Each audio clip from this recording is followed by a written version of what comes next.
let's talk really quickly. This is a quick tangent. Yeah. Qi. Yeah.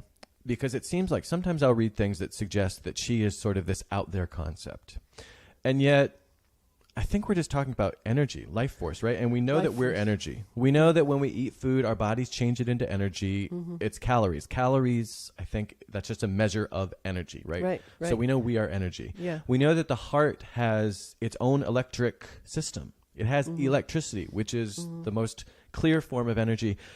So we know that we're energetic beings. Why do you think in kind of the West, there's this, why are we kind of resistant to this notion of qi, that we would have this energetic thing and we give it a name?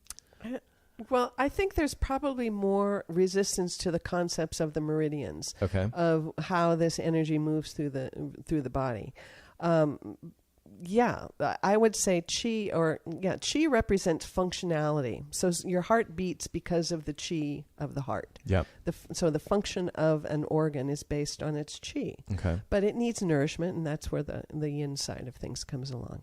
But the meridians themselves, because people come in thinking, oh, you're stimulating nerves. Well, no, you're not. In fact, you don't want to have the nerve stimulated. That's a no-no. That's an owie. That's a big owie. No. Yeah. And so you're near a nerve, of course, because there are nerves everywhere, but you are not you're not directly stimulating a nerve. So there are these pathways, and so how did they come to understand these pathways?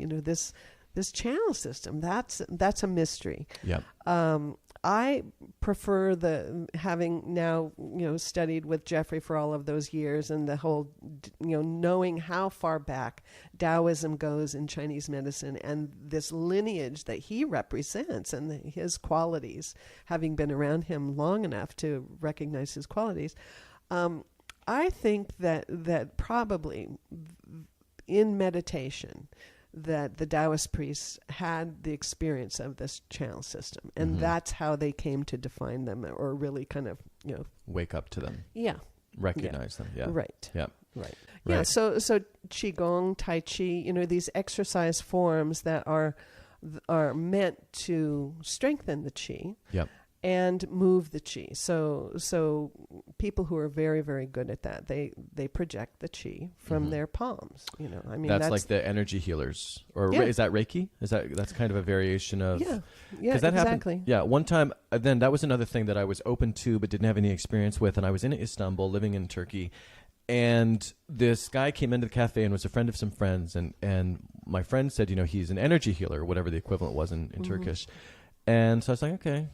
Maybe not. He put his hand, and I had a stomach ache, just fortunately. And so he put his hands on my stomach, and it was this massive radiating heat. There was I don't care. You could put a gun to my head and say I was imagining it. It was a placebo effect. It was like someone was putting an iron up to my stomach. And I was, again, sold. There's really something to that. Right.